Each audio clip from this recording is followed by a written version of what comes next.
So what is something better to snack on besides a bag of Lay's or Pringles or whatever? Beef jerky, Okay. nuts, hard-boiled eggs. One of the worst things that somebody could do is have oatmeal or a donut or yogurt for breakfast. Well, Really? if we have any mental health issues, that's all exacerbated by our diet. So is it better to have good fitness for nutrition or good nutrition for fitness? This isn't going to be the answer somebody wants.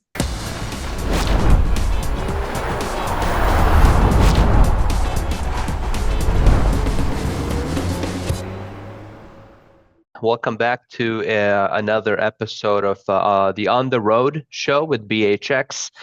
Typically, we host drivers, typically our BHX drivers, and we give them an opportunity to kind of share their story while they're on the road, tell us a bit more about their lives, and we try to give our viewers sort of a glimpse into the life of a professional driver. This is a bit of a special episode. We're bringing in Courtney Jacobs. She's a functional nutritionalist. Is that right? Yes, correct. So we're going to try to, in this episode, sort of introduce our drivers and other drivers watching this,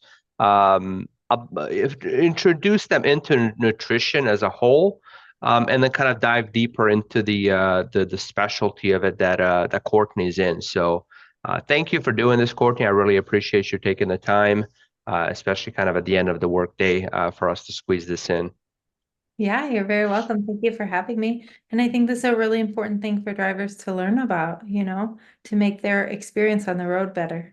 Yeah, absolutely. So, yeah, I mean, if you can kind of kick it off and just introduce yourself a bit about your background, how you got into this field, and we'll go Yeah. from there. Yeah, so I'm a functional nutritionist. What that means is I look for root cause healing. Mm-hmm. So most conditions can be put into remission. When you go to a doctor, their option is a medication most of the time. Mm-hmm. And so I'm not a medical professional, but I help people work with their doctors to come off the medication because most of the time, simple dietary lifestyle changes can bring somebody's body back into remission. And so I look for the root cause of what's going on. If you have high blood pressure or diabetes or joint pain or depression or Mm-hmm. these things, right? Fatigue. We look for the root cause of what's causing that. Your body, most people's bodies are not broken. It's not just like, oh, I Mm-hmm. have this because it's genetics. It is lifestyle. And then within 2 to 3 months, people can feel awesome. So, how I got into this field is twofold. One, I gained and lost the same 70 pounds about 6 times in my life. Mm. The yo-yo health cycle was extremely exhausting because I could like follow a plan and then I would fail, and then follow a plan and then I would fail. And that was not good for my body. It wasn't good for my psyche. So that was part of my story. The other part of my story is I got chronically sick for 8 years. I had 4 different conditions that Western medicine told me would be lifelong. Uh, Wow. their option was medication, and when that didn't work, they had more medication. And I was like, this is crazy. And so I went on an incessant search to heal myself. And I found some natural practitioners that were able to bring my body into remission. I don't have any of the conditions that I had. I'm not on any medication, and I've also healed my relationship with food and learned how to show up for myself for an extended period of time. So I've been in the same size for I don't even know how many years, and I had never done that in my entire life. And so what I know from being super sick and struggling with weight over and over and over again is that it doesn't matter how many times somebody has tried and failed and tried and failed, they literally can have a new experience. I know that with everything inside of me. Why do you think the general medical industry almost stays away from that, functional, nutritional way of healing? Yeah, well, doctors in medical school aren't trained that. Medical school, I mean, if you step back even further, big pharma is Mm-hmm. multi-trillion dollar industry. and they fund a lot of studies and a lot of our research. They are funding education, and so it's not really a skill set that doctors are taught. It's not that they don't want to help you get better. They're just actually not taught that. Allopathy medicine is not, that's just not what it is at this moment, although some are changing. Yeah. Um, I am from Bosnia, so I've lived majority of my life here. I've been here since I was 11, and I'm 37 now. So it's been a long time, but definitely in Bosnia there is more of that what you do, and it's less of sort of what we see in the US. And I think a lot of the world is still. I've never looked into this. Maybe you can comment, but I would think the US is sort of leading the charge in this new age way of healing people, which is go straight to the pharma and go straight to that. Yeah, I would say the big Western places, Australia Hmm. has really come along and followed us. And unfortunately, as cultures become more westernized, they sort of follow this path. Yeah. Uh, yeah. So what I wanted to dive into next is you said you did the yo-yo thing 7 times with 70 pounds. How did you break that cycle? That's a cycle that I've been in for the last pretty much since coming to the US, and I'm sure a lot of our viewers can relate. Yeah. So multiple different things happened. In my practice, I work with people in two different ways, one for just straight nutrition, and one is a 6-month program to help them get off the yo-yo health cycle. Part of the reasons I now know that I failed all of the times is I would read a book or a diet, or I would see a diet, or like somebody's doing this diet, and I would do the diet. Like I went to Weight Watchers and I became a Weight Watchers leader. And I was like, if I'm the leader, if I gain weight, I will lose my job. But I gained all the weight back. So, and every other time I had gone on a diet, it was like white knuckling it. Like it was like, don't eat that, don't eat that, don't eat that. And I could follow it for 30 days, 5 weeks, 6 weeks, and then eventually I would binge. And once I binged, it was like I was off to the races. And what I now know is nobody was actually bringing my body back into balance. So I had blood sugar dysregulation. So I was constantly craving carbohydrates. Hmm. My body was fighting against me. So although I was eating less calories, my body was starving. Hmm. My gut microbiome was a mess. And so when you have overgrowth or dysbiosis, if somebody, like, let's just say somebody has stinky gas, we Hmm. know that there's overgrowth because humans don't smell. If we eat carbohydrate, our microbes will produce a methane or hydrogen gas. That is what smells. That's what we fart out. So when there's dysbiosis, if you cut carbs, that when those microbes go to die, they're like, feed me. And so you're walking past the cabinet at 9 o'clock and you give in and you're like, oh, I failed. But Mm. your body was working against you. And so nobody looked at my body to say, where are my hormones? What's my gut like? Let's fix your blood sugar, because once your blood sugar is regulated and you're not having glucose or insulin issues, you don't have cravings like that. So when my body started to get into balance, when I went on a proper diet for my body, I wasn't white knuckling it. I was actually satiated for like the first time in my life. So that's one piece of it. Another piece was I use tools of neuroplasticity, neural rewiring, to learn how to show up for myself no matter what. And that wasn't really a skill that I had. As an entrepreneur, I was super reliable to everybody. I could say, Hmm. do something, I could follow through, but I had told myself so many times, I'm going to start on Monday. Right. I'm, I'm not going to buy this food. And I didn't. So my word to myself didn't matter anymore. And so what I worked on is rebuilding trust with myself. How did you do that? Yeah, so we have tools that we use. One of them is the key card. But so we just use a card that helps us learn to follow through, and we build dopamine hits in, and we start with small, small, small goals. a lot of times people try to take on way too much at first and then they fail. And so they don't continue. And so I started with really, really, really small goals. And I was going to do that no matter what. The other thing I did is I hired support. I had like tried all of my life, and food may always be something that, like, I'm well, but this piece of me is alive. And so I meet with somebody every Monday for 15 minutes. I'm like, hey, here's what I ate, here's what I did. And he's like, okay, great. And then I'm like, I'm going to do this thing. He's like, you really think that's a good idea? And it's great to have accountability. We think in any other area of our life, we hire somebody to do our finances and we hire somebody to do our hair. And if we've had a constant struggle with something our entire life, why wouldn't we get a human hand to hold? And so I Right, just keep a human hand around me because it's like a safety net, because I don't ever want to go back. right. That's interesting.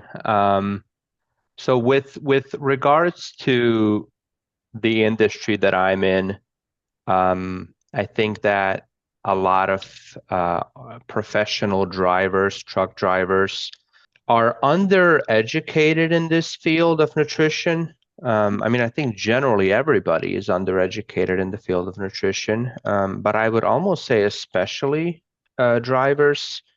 And then people in that industry typically just health and fitness and nutrition is just not on top of their priority list. You know, I feel like every industry sort of has its um, own priorities that it brings to the table outside of what they specifically do business wise. And for this industry, I would definitely say that nutrition and fitness is just not a priority. And part of the reason why is because, when you're driving a truck or a van or whatever, and you're rushing to make it from one appointment to the next, you don't always have time to buy the type of food you want to buy. You don't have time to even go to the type of restaurants and get food that you want to get. So typically people kind of fall into what's easiest, and that's typically the least healthy foods. And then the fitness side, kind of the same thing. They're not sitting at home with a gym 10 minutes away.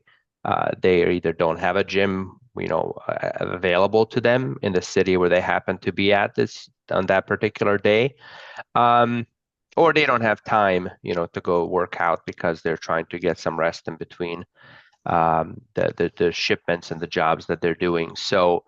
Um, what are some things that come to mind, with that lifestyle, and how do you get how do they get going on this journey of nutrition? Yeah, that's a great question. My first two things that I'm going to say have nothing to actually do with nutrition.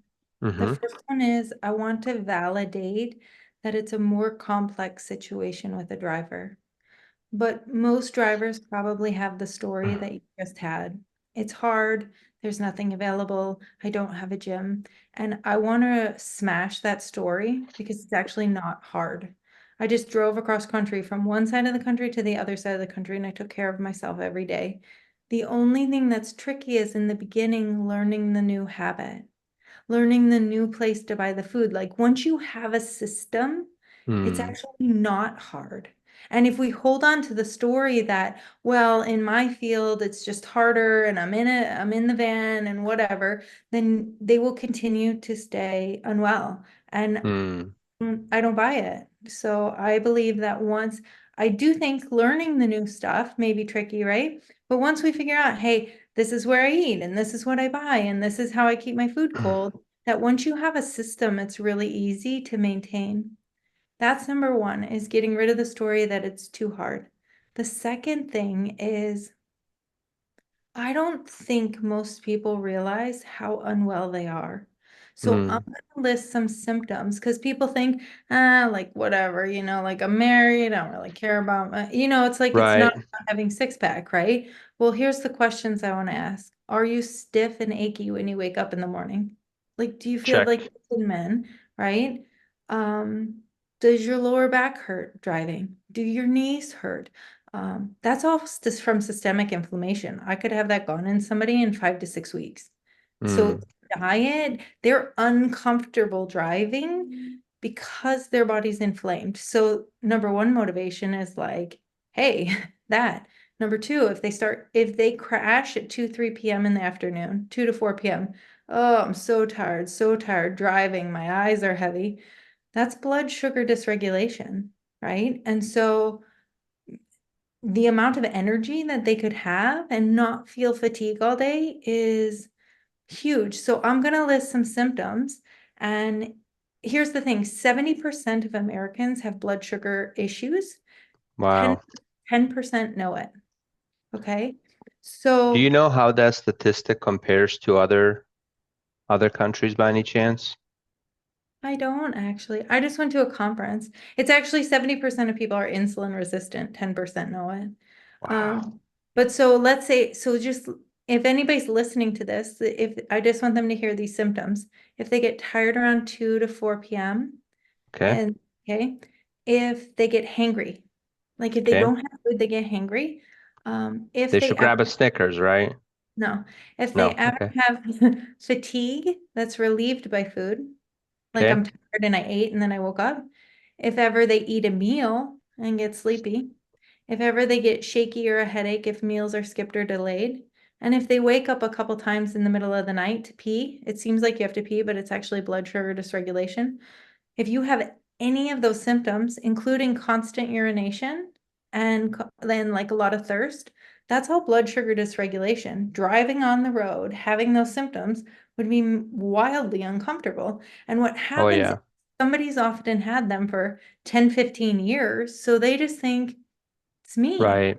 But it's not them. And in 6 weeks, they can feel like a totally different human once their blood sugar starts to get regulated. So your question was, what do we do to like get a good healthy lifestyle? The first thing is break the story that I can't do it.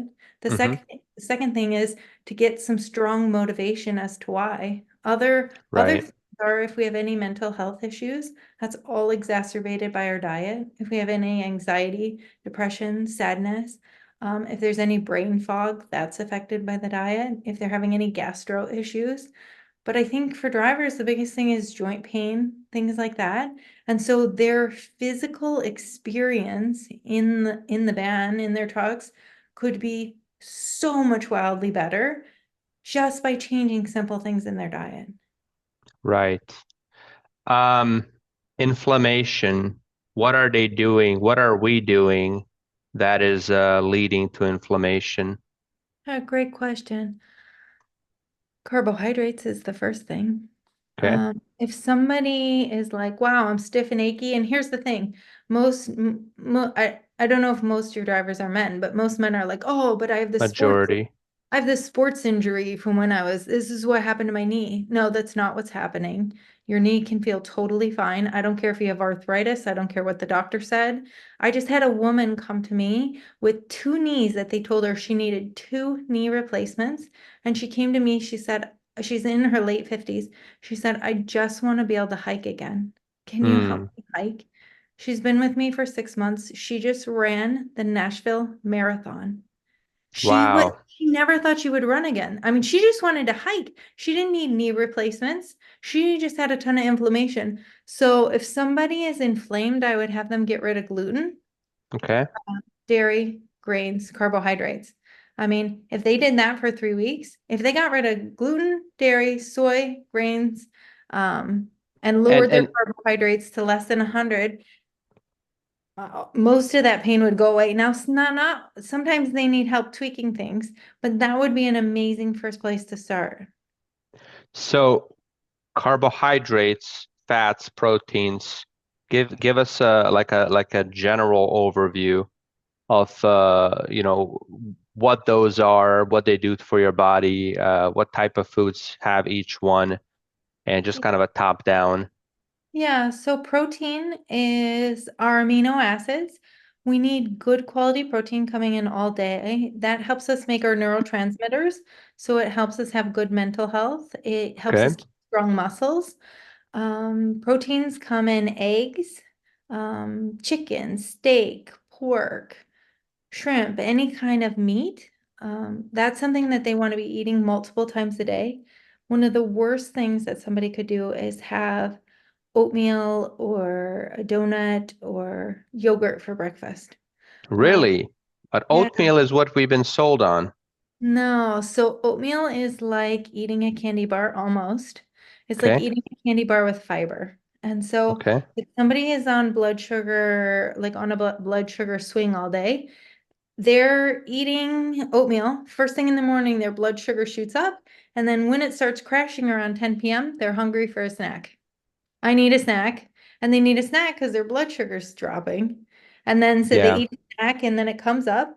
And then they're hungry, they eat lunch and they're on a and then when it starts to crash around 2 to 4 p.m., they're like, oh, it's like your eyes get so heavy. Then we eat another snack, shoot your blood sugar up, and that just causes damaging for the heart. Oh, the other thing about blood sugar dysregulation, it causes a lot of anxiety. Our Mm. ability to like handle stress is dialed up. It's worse when there is blood sugar issues. So that protein comes in all of the meats. Fats come in any kind of fat, avocado oil, olive oil. Things that people don't want to be having are canola oil, vegetable I've oils, heard that. safflower oil, sunflower oil. Avocados are a great source. Nuts are a great source of fat. And then the last macronutrient is the carbohydrate. It's the only macronutrient that the body actually doesn't need. We don't even need it. And most people eat that for the majority of their day. And so Mm. carbohydrates come in fruit, it comes in bread, pasta, And chips. then not 90% of the stuff at a gas station, Correct. right? And Yeah. that's where there's a lot of snacking, when you're a driver and you're on the open road, right? Imagine a straight road you don't see the end of, and you've got 2,000 miles ahead of you. There's typically a bag of something, and it's typically not carrots or broccoli, right, that they're dipping into. So let me ask you on that, and we're gonna get into sort of the full details, but I want to um, approach it in this small digestible chunks. So what is something better to snack on besides a bag of or a thing of Lay's or Pringles or whatever? Beef jerky. Okay. Nuts, hard-boiled eggs. When I traveled across country, so it can be expensive to eat out. So I always go into grocery stores and I buy a rotisserie chicken. And I ate an entire rotisserie chicken every day. And so I just snack on chicken. Like you eat meat, Mm-hmm. you're gonna get satiated. And Yeah. so any meat from anywhere. Yeah, I think those things are really good. Beef jerky, hard-boiled eggs. Obviously any vegetables. Sometimes people feel like those are lame to eat, but the other Yeah. ones are really good. Yeah. Well, our bodies it's once you eat something, once you fill your belly, you're not thinking about anymore what it is you ate. It really doesn't matter at that point whether it was a donut that you love or a piece of broccoli. Once you're satiated, you're not enjoying that. However, if you do make the wrong choice, then you are paying the price for it. Um, what are the long-term effects on the health of this improper nutrition? Take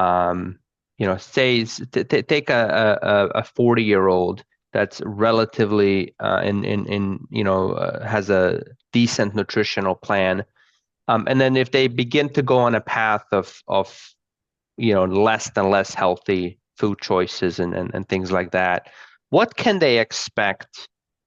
From the time they're 40 until say that what kind of progression health wise, versus somebody who from the age of 40 starts making these right choices.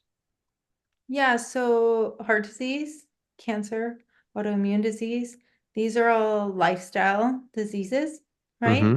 They are optional. So we used to think, oh, so my dad died at 54 of a heart attack, and they just told me, oh, everybody in his side of the family died of a heart attack. You're going to get diabetes too and die of a heart attack. But we now know of something called epigenetics. Epigenetics means that it is only 10% your gene, Mm, 90% your diet and lifestyle. So your diet wow. and lifestyle will matter whether you flip a disease. So let's just say somebody's living the ideal life, they may end up 90 and pass away, right? Yeah. Disease is not normal. It's extremely common. I mean, if you look around, I'm 43, people like my friends are getting sick. People are getting autoimmune diseases, they're stiff and achy, they have mental health issues, they have blood pressure and cholesterol issues young. I mean, I don't really know what people in their 40s think is going to happen if their bodies are already starting to break down now, but it's not it's not good, right? Never in history have we had 30 and 40-year-olds start to become unwell. Our metabolism doesn't really start changing till past 60. So if anybody's gained weight and they're like in their 40s, 50s, it's not because your metabolism. Really? Because Yes, you hear that all the time that, I sure. mean, I've never heard a number of an age attributed to it specifically, but people always make it sound like, once you hit 30, 40, that's when things begin to slow down, but that's not the case.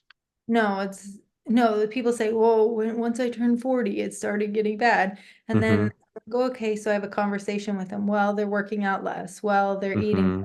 Well, they're stressing. Well, they're not sleeping. And it has nothing to do with being 40. 40 is extremely young. The body should feel awesome and can. It's like if somebody, it's what I want to give any driver hearing this is if their body, if they're like, I know I don't feel that great, in a fairly short period of time, you can feel radically different.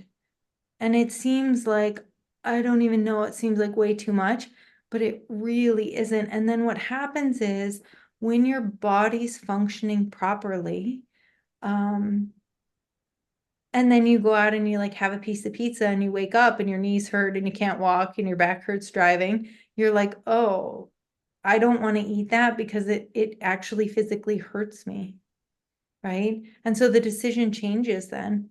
Mental health issues are huge right now. Mental health issues are just a symptom of the body. It's not like something you have if you didn't get it from your genes. It is dysbiosis of the body. It's like a pimple or a headache. I mean, I was told I had severe depression. I was told I had anxiety disorder. I was told I had panic attack disorder. Two different psychiatrists told me I was bipolar. I don't have any of these things. My gut microbiome was a mess. I couldn't make neurotransmitters. But they said, anyway, so everything about our life from, let's say your wife just totally annoys you, right? Or your partner, husband, totally annoys you. And oh, I'm just stressed about everything. I'm so angry. Some of Not that the case for me that she does, but I'll play along, okay? Okay. Some of that can just be inflammation, blood sugar issues, and the Okay. brain not working properly, and like somebody's body's inability to handle stuff that like I had a guy who he works for a printing company and he does all these deliveries for a printing company. Mm-hmm. And he was like so achy, his boss bought it for him because he's like, I need this guy to be healthy. He's one of my best guys. Mm-hmm. And he came, his face was bright red and round, and he's like, what do I eat? We get him on the right food. And then what he said, like 6, 7 weeks in, he's like, I even have more on my plate today. There's like more routes, like we're missing a guy, and I'm so much calmer. It's so weird. And I said, it's Yeah. actually not weird. Your body is at a better place. When there's inflammation in the whole body, let's say somebody's knees hurt, that means there's inflammation in the brain. Really? Yeah, I mean, if there's inflammation, that's systemic. Wow. Yeah, I mean, I've never thought of it that way. Makes sense, but that's crazy. I think, one of the struggles is that a lot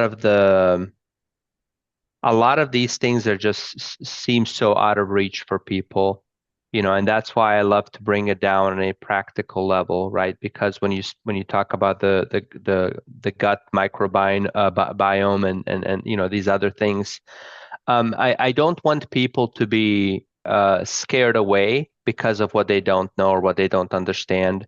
I have spent my entire life, and I've read countless books and listened to countless audiobooks, and there's just so much information, and unfortunately, there's a lot of conflicting information too. Um, what do you think would be an ideal day, nutrition wise, or an ideal week? And you can, I mean, we can narrow it down to a day, I suppose, for professional drivers. How many times should they be eating? Does the time of the day they eat matter? Um, should they eat, more frequently but smaller meals? Or now that's that conflicting information, right? You have one camp saying what we've heard all of our lives, which is eat smaller meals 5, 6 times a day. And then you have the other camp saying, no, no, no, eat in a intermittent fasting, OMAD. Does it matter how much and when you eat, or is it just kind of the sum of what you eat? And how many times, what type of foods, how much of it, and all of that? Yeah, so um when they started to tell us to eat 5 small meals a day, it stokes your metabolism. Eat breakfast first thing in the morning. That's what we've heard. I did all of that. I ate my 100-calorie snacks and then was hungry 2 minutes later. And the marketing industry did a really great job at creating a niche and a need for us to run around and always have a protein bar and always have food on us. That created a lot of blood sugar issues. It creates insulin resistance. It makes you constantly hungry. I don't know anybody who could sit across from me and explain any science to me as to why, unless if somebody was type 1 diabetic, why eating 5 times a day would do anything but harm somebody's health. So the Okay. first thing that they want to do is start eating bigger meals and Okay. move to like 3 meals a day. Or even if they're just snacking, grazing all day right now, just move to 3 meals, one snack. And then Okay. start intermittent fasting.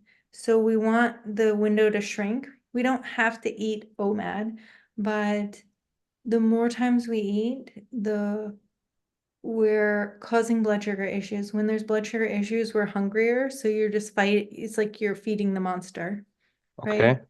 So I would have them increase their protein at all meals. So So I want to make sure that we're able to follow you along here. yeah, When you're not eating, what is happening to your body when you go 12 hours without putting any food in, and then when you do eat a meal, what is the internal change that happens inside the body? yeah, so 12 is a good start, then 14 and 16 would be great Okay. windows for drivers, right?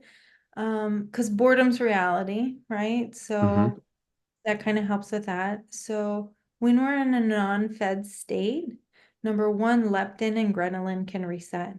That's our What is hunger. leptin? What is ghrelin? Yeah, so that's our hunger and satiety hormones. Okay. Satiety means if we feel full Uh-huh. or if we're still hungry, right? Those hormones get to be reset. Okay. Um, Hormones get reset. It helps regulate blood sugar. Um, when we're in a fed state, the body can't repair. When we're in a fasted state, we have a process called autophagy. This autophagy means self-eating. So our body goes around and it finds dead, sick cells and it literally self-eats them. And Really? we have a cancer protecting system in us. So nowhere through evolution did we have food available to us all the time. If you Right. think only 150 years ago, farmers would wake up and wife would probably make the meal of eggs and steak, and they would like have some produce, whatever kind of vegetable they had, and then they would go out to the field all day, and then they would come home at dusk and they would eat dinner. And so there wasn't eating all day. That was 2 meals a day. It's much healthier for the body, but as somebody's transitioning, another thing is when you eat constantly, you tank testosterone. So, Explain that. yeah, so men in the United States are having a major problem that testosterone is down on an insane level. Ways that you know if your testosterone's down is if you're less interested in sex, if you don't Mm-hmm. feel the like men feel powerful and strong and like they are go-getters and go after things. And if they feel they've gotten a little meek, if they're tired, if they don't have any muscle on their body, they don't have a lot of testosterone going on. Every time we eat, we spike blood sugar. That tanks testosterone. So if you're eating constantly all day, you are just tanking your testosterone. Wow. So throw out the 5 to 6 meals a day Throw that and out. replace it with a eating feeding window. You said Mhm. 12 hours is a good start, which And is then not go, that difficult to do. I mean, that's from 8 p.m. until 8 a.m. and But then then increase it. And then you said, is there a certain time of the day? No, because for me, I'm extremely hungry when I wake up, so I eat very early. Many people can fast past noon, very easy. So their eating windows on the second half of the day. Mine's on the first half of the day. It's just easier for my body. It is whatever works best for somebody, that is what's best for them, for their eating window. And if somebody's not hungry in the morning, they do not need to force themselves to eat. That's actually inappropriate. I mean, our bodies are these amazing smart machines. That Right. Okay, wonderful. Okay, so let's dive into kind of an ideal break. So the second part of that question was ideal meal, right? Um, let's say people wanna do the 12-hour fast for beginning. So they'll be eating from 8 a.m. until 8 p.m. 8 a.m., what is an ideal meal? low carbohydrate meal. Okay, So less than 10 to 15 grams of carbohydrates, an egg and omelet. I eat leftovers from dinner. So many mornings I just eat meat, where I okay, eat meat and the leftovers, sometimes the meat and half an apple. But okay, eggs are a great, great, great option. And so I looked up, and there are these coolers. You guys probably know about these. There are Kong coolers that last 7 to 14 days. And there are okay. lifetime coolers that last 5 to 7 days. And so because they're out on the road and they can get ice, they can get even a lifetime cooler, which was a little bit less money. And you can make an egg bake at home. That's super easy. And you just make the whole thing, and then you can just put it on the ice and have it with you. And that'll last a week or so, depending on how much you take with you.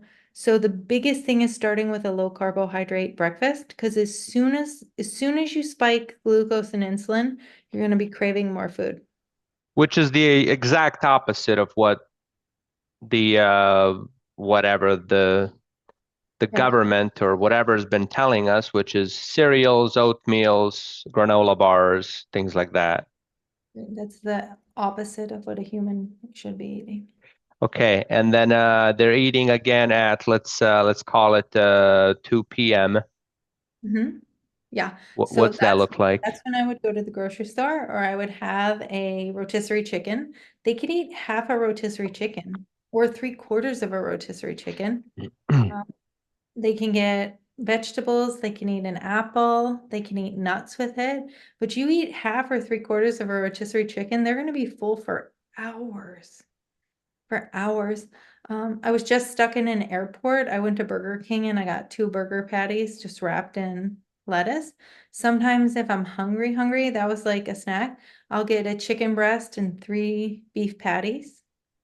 And so for me, I'm somebody who tends to get hungry a lot, so I Okay. need volume. And so if they just increase their protein, that will help keep them satiated way longer. So they should lead with protein. When they're thinking about their meals, they should lead with protein, and that's mostly meats. Correct. And what is going to happen to a lot of people hearing this right now, they will think, oh, yeah, this is great, but I have high cholesterol. And my doctor told me I can't have red meat and I can't have eggs and I can't have any of the stuff that raises my cholesterol. But dietary cholesterol does not raise cholesterol in most of the population. Carbohydrate is what's driving the cholesterol problems. So they're telling them not to eat the meat, but to go eat oatmeal because it's heart healthy, but that drives cholesterol up. It's literally crazy. And so if they're on, let's say somebody's on a statin and they're like, oh, I don't want my doctor to complain at me, but they're eating a high carbohydrate diet, I promise them that if they, and that maybe there's an anomaly, like maybe I can't like say that. I haven't seen anybody yet that I pull their carbohydrates and I increase their meat and their cholesterol goes down. Right. So, in case if that comes up for anybody, cholesterol is very high because of carbohydrates. Okay. So I would Um, leave it eat. You can have a piece of fruit or two a day. That's an easy thing to carry with you. Vegetables are a great thing to have cooked. Like you can literally in a cooler take piles of food and just make like batch cook. Like I batch cook for the week. It wouldn't be any different. It literally wouldn't be any different. I work from 7 a.m. to like 8 p.m. every day. I have zero time to cook my meals. Zero time. I don't even have time to go to the grocery store. I have to have this delivered to my house. So essentially I'm stuck in a van, right? And it literally, I cook it all in big piles, pounds and pounds and pounds of meat, tons of vegetables. I chop everything up and then I just have it prepped so that I can go out there for 15 minutes, eat, and come back. yeah, I think it's definitely more inconvenient. However, it's not impossible. And I think that there's a line between, there's a fine line between something being so difficult that it's impossible, or something being difficult enough that you have an excuse not to do it. And I think that both of those things exist, and sometimes people cross over, and we don't do something because it's difficult enough to do it, that we have an excuse, and we can say, well, yeah, I mean, it's easy for this person to follow their nutrition, but it's not easy for me. And I think it begins with that education where they understand, like we led with at the beginning, that knee pain and that back pain and that grogginess and the sleepiness and all of the fatigue and all of these things, they're not just a part of you, right? They are, because you've been doing the same lifestyle for the last 10 years, and this is the new norm. But it is fixable. Um, do you would you recommend people try to follow some sort of a specific macro breakdown, or would you keep it vague for kind of general public? Yeah, so in general, the Hmm. reason why most people fail at diets is because they're just choosing generic information and it doesn't really work, right? And they're like, oh, it didn't really work for me because nobody's looking at what is their health history, what medications are they on, what. So having somebody help with that is super important. For just general guidelines, I would say a healthy adult male needs to be eating minimum 130 grams of protein a day.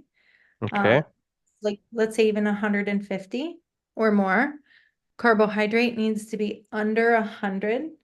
So for sure needs to be under 100. And then fat can fall wherever. They can get an app like My Fitness Pal, or there's Hmm. other apps like Lose It. They're free. And then you just start typing up your information. A female would want to keep their protein around 100, 120 grams of protein. Now, the protein can go more, but everybody wants to stay under 100 carbohydrates. Now, the trick is when you cut your carbohydrates to 100, you might feel like garbage for a week or two. But once your body regulates, you're not going to be as hungry. And 100 ounces of water at least. Okay. 100 ounces of water. Got it. Yeah. They're definitely drinking. I think more often than not, it's soda or coffee, and I don't know that many are drinking water. Well, what role does water play in all of it? Yeah, so if we're dehydrated, we're hungry. If we're dehydrated, we have inflammation. If we're dehydrated, our brain's not working well. Uh, It's all Yeah, of it. all of it. Yeah, I mean, every Yeah. cell of our body is run by water. It's not run by water, but it needs water to Yeah. function. And that carbohydrates you just said, I just looked up a, Snickers bar has 33 grams of carbohydrates. So if you eat three Snickers bars in a day, that's your max. Which obviously other foods you eat will have carbohydrates, and I don't think you would I don't think you would suggest people get their carbohydrates from Snickers bars, would you? No. And let's talk about fruit for a minute because I think that a lot of people would think that fruit is sort of free for all, that it's limitless. Um, Fruit, I'm going to touch in a tricky way because if somebody's eating Snickers and Fritos and burgers with buns, fruit's going to be a better option. The problem is if they get rid of all of that and they're eating a ton of fruit, getting a container of fruit, they're still going to have blood sugar issues. So fructose is the sugar in fruit. People say, well, it's a natural sugar. No, sugar's sugar. Sugar is Okay. sugar. Does It our doesn't. body process natural sugar any differently than whatever the other one would be called, artificial sugar?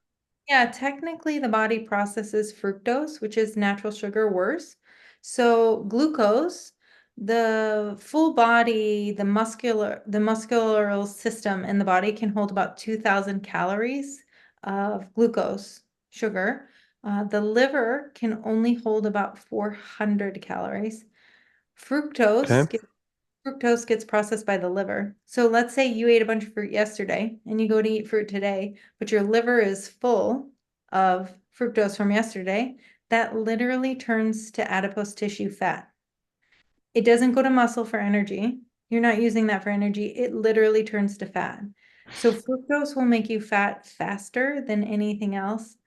What somebody wants to think about with fruit is 200 years ago, an apple was about 4 to 5 grams of sugar. An apple today Hmm. is 28 grams of sugar. Like What changed? these big apples, well, they're much bigger. We modified them. We Okay. crossbred them to make these things sweeter, bigger, prettier. And so somebody's like, well, I just had like an apple and this thing, but that is multiple servings of fruit. So Right. if somebody's coming off a very high carbohydrate diet, maybe 2 fruits a day, and then eventually go to 1 fruit a day. Wow. Now, berries are low sugar fruit, so you could eat a lot of raspberry, blueberry, blackberries. Okay. Um, when do you think that change occurred where our fruit went from this big to this big and from 2 to 3 grams of sugar to 20? Yeah, I think it's been a constant thing that's been happening over time. I don't Yeah. think one day it is. Um, Our food supply has become very toxic and nobody's really told us. So if you think of an Oreo, my grandfather used to eat Oreo cookies and Hmm. his Oreo cookie was wheat and cane sugar and some salt and maybe some baking soda. Now the list of ingredients is like this and it's all chemicals, right? And so somebody says, well, my grandma ate Oreos. She lived till she's 90, but it's not the same food. It's literally a completely different Franken food. Wow. Yeah. Wow. Um, Supplements. Do you Mhm. think that it's something that people need to worry about off the bat, or is that one of those things you put aside and come back to once you have the basics in place with your carbs and protein and this stuff? It's a tough question.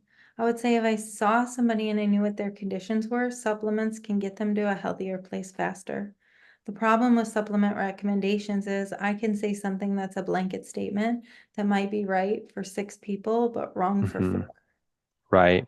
So the problem is we see the sensationalized stuff like, um, take this, and so everybody starts taking it. Well, 40% of them shouldn't really be taking it. Something Hmm. that everybody needs to be taking is vitamin D and vitamin K. So I test Okay. everybody's vitamin D levels. You want your vitamin D between 60 and 90.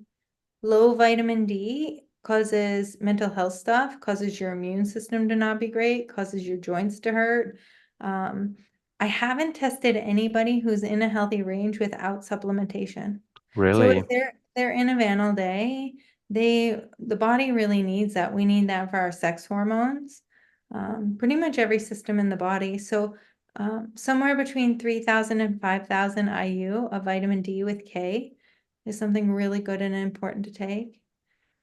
Our Those two are soil, typically together. yeah, not You can get always, but supplements. yeah, Okay. but it's easy to find together.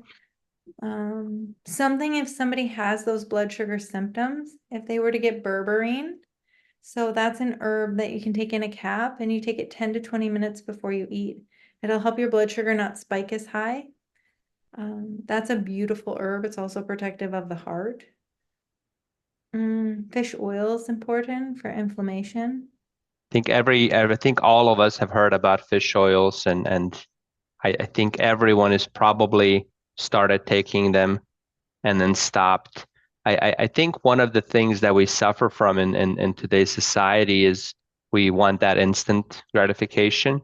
And with any of these things we've discussed, I mean, nothing is going to happen overnight.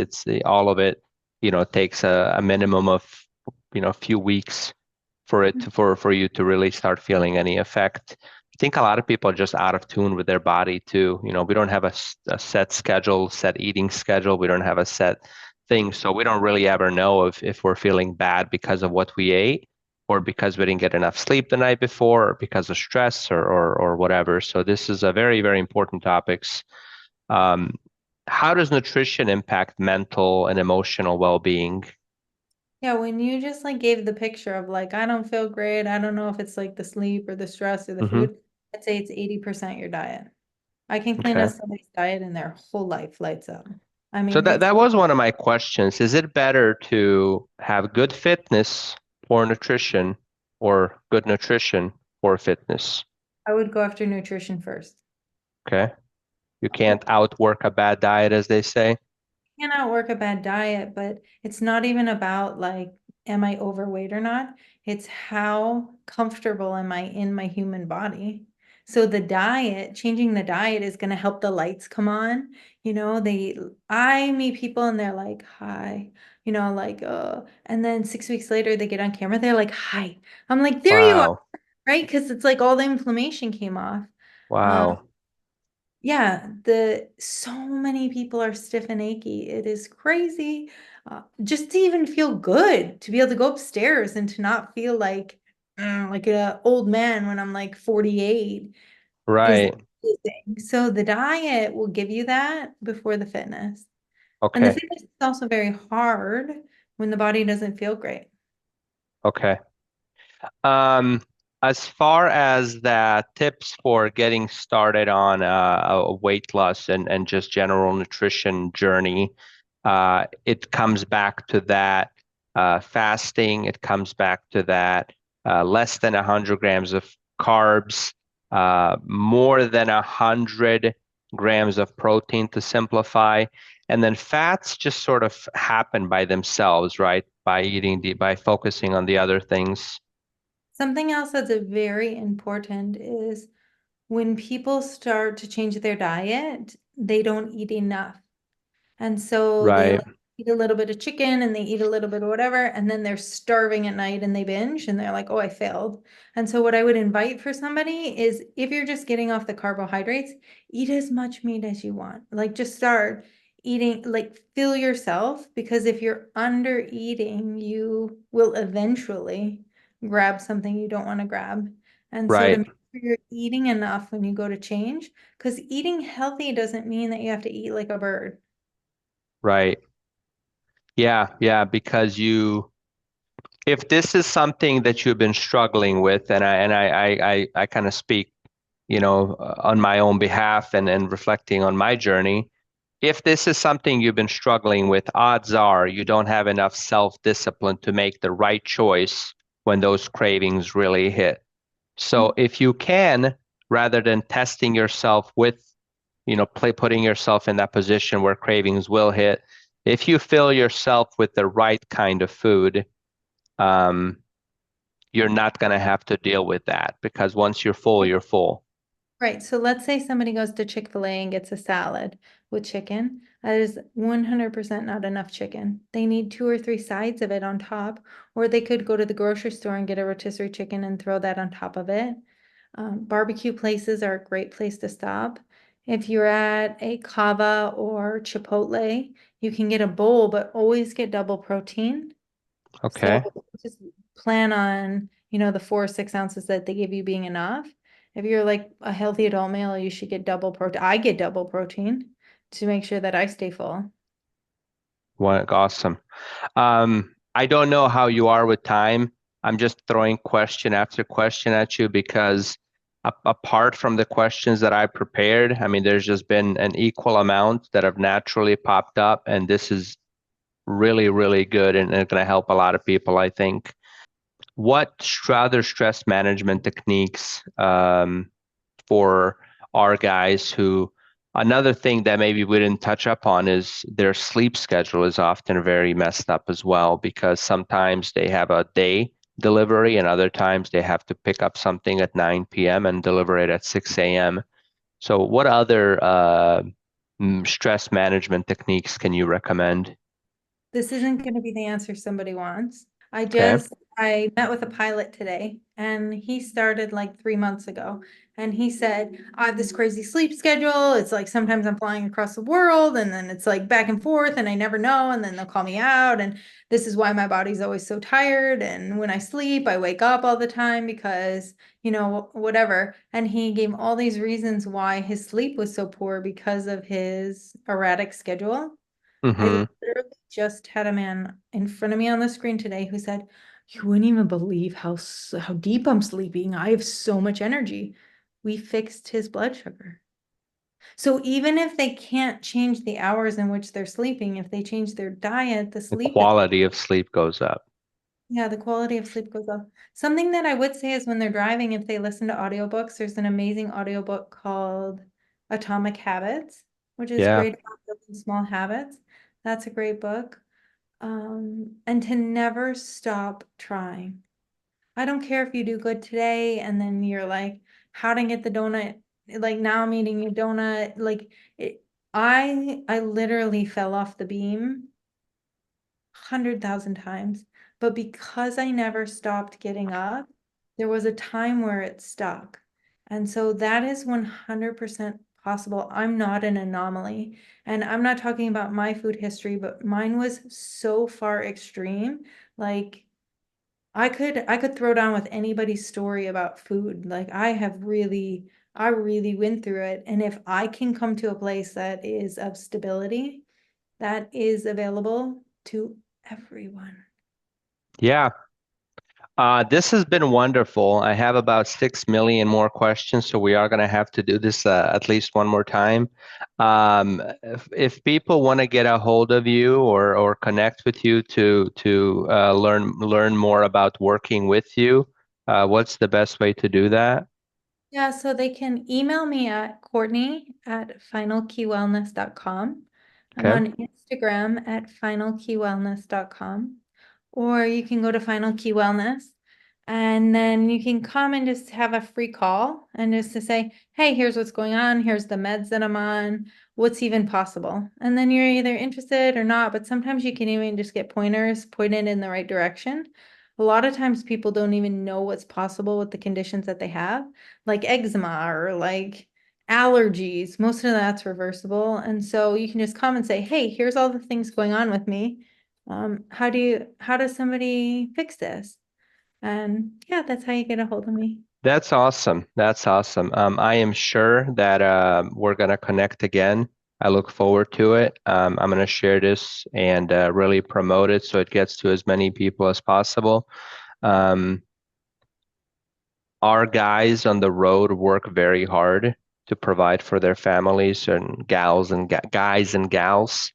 Um, and it's a shame that so many of them are headed down a really dark path and a really dark future, and they're living and dealing with various pains from back to uh, knees and everything else we talked about. So I'm excited to introduce this into our company and kind of make this initiative for our guys.